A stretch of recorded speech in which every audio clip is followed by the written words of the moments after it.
आदमी ने फ्रिज खोला और ठंडी मिनरल वाटर की बोतल निकालकर अपने खूबसूरत चेहरे पर लगा ली। इस पल वह बहुत सुकून में लग रहा था, पर किसी को नहीं पता था कि शहर में अचानक क्या हो गया था।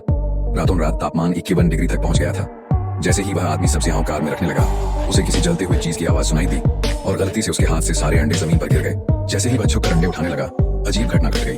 अंडों का तरल पल भर में फ्राई होकर आमलेट बन गया। उसने जब सामने देखा तो सड़क की जमीन में उथल पुथल शुरू हो गई थी, जैसे कुछ बाहर निकलने वाला हो। होशियार आदमी ने बिना देर किए एक छोटी गाड़ी स्कूटर चलाई और वहां से भाग निकला।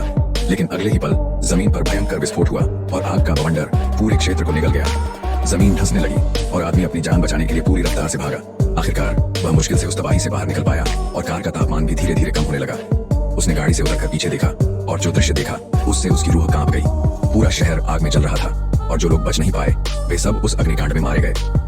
लेकिन यह केवल शुरुआत थी। ब्राजील में समुद्र तट पर एक कपल समुद्र की ओर देख ही रहा था कि एक विशाल लहर उनकी तरफ बढ़ने लगी।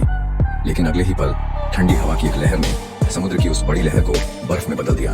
फिर वह ठंड हवा पूरे तट पर फैल गई और वहां मौजूद सारे लोग बर्फ की मूर्तियों में बदल गए। जापान में अचानक विशाल ओले गिरने लगे, जिससे इमारतें टूट गईं और लोग जान बचाकर भागने लगे।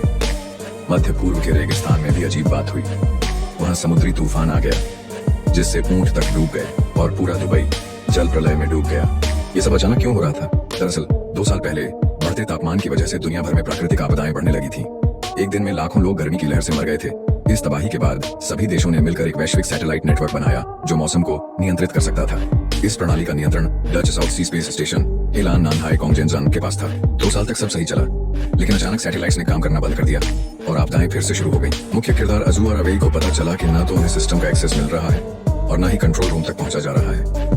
कई दुर्घटनाओं के बाद डेविड, जो स्पेस स्टेशन का डिजाइनर है, खुद जांच करने गया और उसे शक हुआ कि अंदर कोई गद्दार है। जैसे जैसे वह सच्चाई के करीब पहुंचता है, उसे पता चलता है कि कोई ज्यूस प्रोजेक्ट के नाम से साजिश रच रहा है, जलवायु सैटेलाइट को हथियार बनाकर दुनिया को तबाह करने के लिए।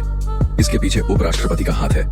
उसके खिलाफ लड़ते हुए राष्ट्रपति और टीम एकजुट होकर आपदा को रोकने की कोशिश करते हैं। आखिर में दाविद, अवेई और उनकी टीम राष्ट्रपति की मदद से सच्चाई उजागर करते हैं, वायरस को सिस्टम से हटाते हैं और दुनिया को तबाही से बचाने में सफल होते हैं। लेकिन इसकी कीमत जान, बलिदान और साहस से चुकानी पड़ती है।